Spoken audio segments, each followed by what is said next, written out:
Assalamualaikum warahmatullahi wabarakatuh. Bertemu lagi dengan pelajaran matematika dengan saya Ibu Lala Zulkaidah di modul 2, masih modul 2, pembelajaran yang kedua, titik 1. Yang akan kita bahas sekarang adalah tentang perbandingan senilai atau kata lainnya adalah proporsi. Adapun tujuan pembelajarannya adalah yang pertama, memahami rasio dua besaran terkait perbandingan senilai. Dan yang kedua, menggunakan rasio terkait perbandingan senilai untuk menyelesaikan masalah. Oke, ya, kita mulai pembahasannya. Yang pertama, materinya adalah bagaimana kita memahami rasio terkait perbandingan senilai atau proporsi. Untuk bisa memahami pengertian perbandingan senilai, coba kamu lihat tabel berikut ini yang Ibu berikan. Di bawah ini adalah tabel yang menunjukkan perbandingan senilai, yang disebut juga proporsi. Kata lain dari senilai itu, perbandingan senilai itu adalah proporsi. Ibu berikan contoh, di sini ada tabel yang menunjukkan banyaknya pensil yang dibeli dengan harga pensil yang harus dibayarkan. Nomor 1, jika banyak pensilnya 1, maka harganya 2.500. Kalau 2 pensil, 5.000. 3 pensil, 7.500, dan 4 pensil, 10.000. Dari sini bisa kita lihat, ya. Oke, bisa kita lihat. Ternyata kalau kita buat perbandingan antara banyaknya pensil pada baris ke-1 dan kedua adalah 1/2. 1/2.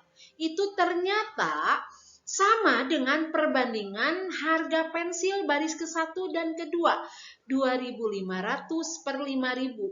Jadi ternyata 1/2 sama dengan 2.500 per 5.000.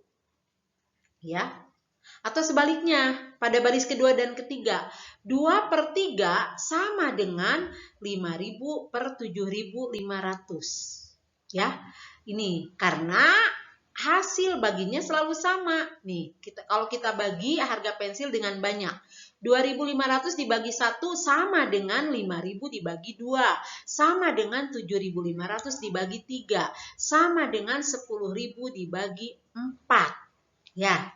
Nah, itulah yang dimaksud dengan perbandingan senilai. Jadi, perbandingan antara banyaknya pensil dengan harga pensil selalu senilai. Nilainya selalu sama. Untuk lebih jelasnya, coba kita lihat halaman. Ya, Ibu perjelas ya. Dari tabel tadi didapat perbandingan antara banyaknya pensil dan harga pensil itu selalu mempunyai rasio yang sama atau senilai. Nih, Ibu perjelas lagi. Banyak pensil pada baris kedua banding banyak pensil pada baris kedua. Ibu ulangi. Banyak pensil pada baris ke-1 berbanding banyaknya pensil pada baris kedua.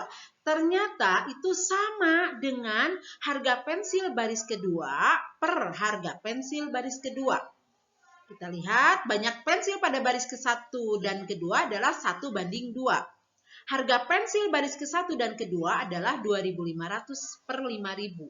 Nah, 1/2 itu senilai dengan 2.500 per 5.000. Kalau kita buat kali silang itu sama. Ya, 2.500 kali 2 sama dengan 1 kali 5.000. Karena pada perbandingan senilai berlaku, ya, perkalian silangnya sama. Ya. Jadi kalau 1/2 sama dengan 2.500 per 5.000, maka kita kalikan silang. 1 kali 5.000 sama dengan 2 kali 2.500. Begitu juga untuk perbandingan pada baris-baris yang lainnya. Baik antara banyaknya pensil ataupun harga pensil itu selalu punya rasio yang sama. Jadi dapat kita simpulkan tentang perbandingan senilai itu adalah jika kita mempunyai dua perbandingan A banding B dan C banding D, dua perbandingan ini dikatakan dua perbandingan senilai. Ya, A per B dikatakan senilai dengan C per D jika A per B sama dengan C per D. Dari satu hubungan ini seperti biasa bisa kita turunkan menjadi 4. Kalau kita kali silang berarti A kali D sama dengan B kali C. Sekali lagi, A kali D sama dengan B kali C. Selanjutnya, oke ya, halaman selanjutnya. Kita lihat ke contoh soal ya, kita lihat ke contoh soal. Biar langsung jelas. Harga selusin sapu tangan adalah 90.000. Jika ibu ingin membeli 5 buah sapu tangan tersebut, berapakah yang harus ibu bayar? Oke, kita lihat ibu kasih catatan di sini. Satu lusin itu sama dengan 12 buah. Jadi satuannya kita samakan dulu menjadi satuan buah ya, bukan lusin lagi. Jadi per buah. Jawab, kita lihat jawab. Mengerjakan soal perbandingan senilai bisa dilakukan dengan 2 cara. Cara pertama, kita bisa mengerjakannya dengan perhitungan perbandingan senilai. Jadi pakai perhitungan perbandingan senilai, kita lihat ya. Kita misalkan dulu, yang ditanyakan 5 harga sapu tangan, kita misalkan dulu. Misal harga sapu tangannya adalah N, maka didapat perbandingan sebagai berikut. 12 per 5, jadi kita bandingkan ini banyak sapu tangan, ini perbandingan banyak sapu tangan, 12 per 5 itu, dan ini perbandingan harga, 90.000 per N, karena kita tidak tahu berapa harga 5 jeruk ini yang ditanyakan N-nya ini ya. Oke, ibu ulangi.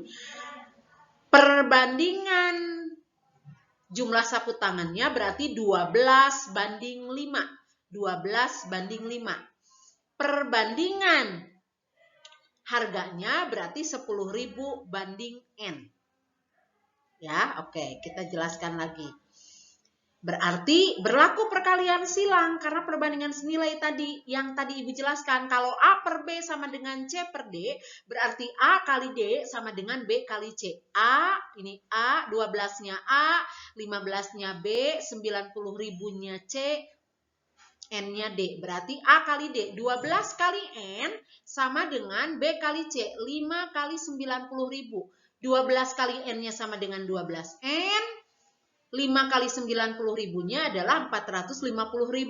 Jadi N-nya sama dengan 450.000 dibagi 12. Jadi N-nya sama dengan 37.500. Jadi ibu harus membayar sejumlah 37.500. Oke, itu cara pertama dengan perhitungan perbandingan senilai. Bisa juga dilakukan dengan cara kedua, yaitu perhitungan satuan. Ya, oke, kita lihat ya cara keduanya. Nah, ini cara keduanya ya.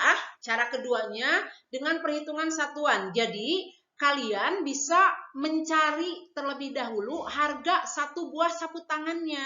Ini sebenarnya perhitungan biasa sehari-hari kamu sering melakukannya dalam kehidupan ekonomi perdagangan, dalam kehidupan sehari-hari.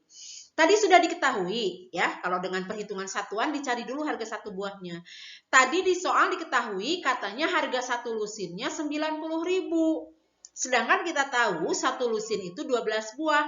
Berarti harga satu buah sapu tangannya tinggal kita bagi. 90.000 dibagi 12. 90.000 dibagi 12 itu kita dapat hasilnya adalah 7.500. Berarti harga satu sapu tangannya adalah 7.500. Kalau sudah diketahui harga satu sapu tangannya 7.500, untuk menghitung harga 5 sapu tangan tinggal kalikan aja. Harga 5 sapu tangannya berarti 5 kali 7.500 sama dengan 37.500. Tuh, sama kan ya dengan yang tadi? Maka ibu harus membayar sejumlah 37.500. Nah, itu contoh soalnya. Nah, di slide berikutnya itu nanti ada latihan soal. Nah, latihan soal ini Kamu kerjakan, ditulis dengan soalnya, soal dengan jawabannya lengkap. Kamu menjawabnya boleh. Kamu menjawabnya boleh dengan salah satu cara yang kamu pahami, tidak usah dengan kedua-duanya. Kan cara mengerjakan soal perbandingan senilai bisa dengan dua cara ya, yang tadi sudah Ibu jelaskan. Nah, kamu mengerjakan soal nanti, pilih saja salah satu cara yang kamu pahami, oke? Nah, berikutnya ya. Nah, ini latihannya ya. Nanti latihannya kamu tulis dengan soalnya, soal dengan jawaban yang lengkap, nanti kirimkan ke Classroom ya. Kemudian materi yang tadi yang sebelum latihan kamu catat juga yang rapih, yang lengkap ya. Karena cuma sedikit jadi tidak ada yang dilewat. Jadi kamu mencatat materinya tidak ada yang dilewat, semuanya dicatat termasuk latihan ini. Tapi yang dikirimkan ke Classroom hanya latihannya saja dengan jawaban ya. Oke. Nah, ini latihannya sekali lagi Ibu jelaskan. Jadi untuk materi hari ini kamu catat materinya plus latihannya. Kerjakan latihannya, nanti yang dikirimkan fotonya ke Classroom adalah latihan dan jawabannya saja. Catatannya tidak usah. Oke? Paham ya? Oke, semoga kalian sudah paham. Kalau belum bisa diulang-ulang videonya. Kalau masih belum paham, kamu bisa bertanya sama Ibu. Ingat, kerjakan tugas dengan tepat waktu. Karena itu sebagai bukti bahwa kehadiran kamu di PJJ. Oke, terima kasih. Wassalamualaikum warahmatullahi wabarakatuh.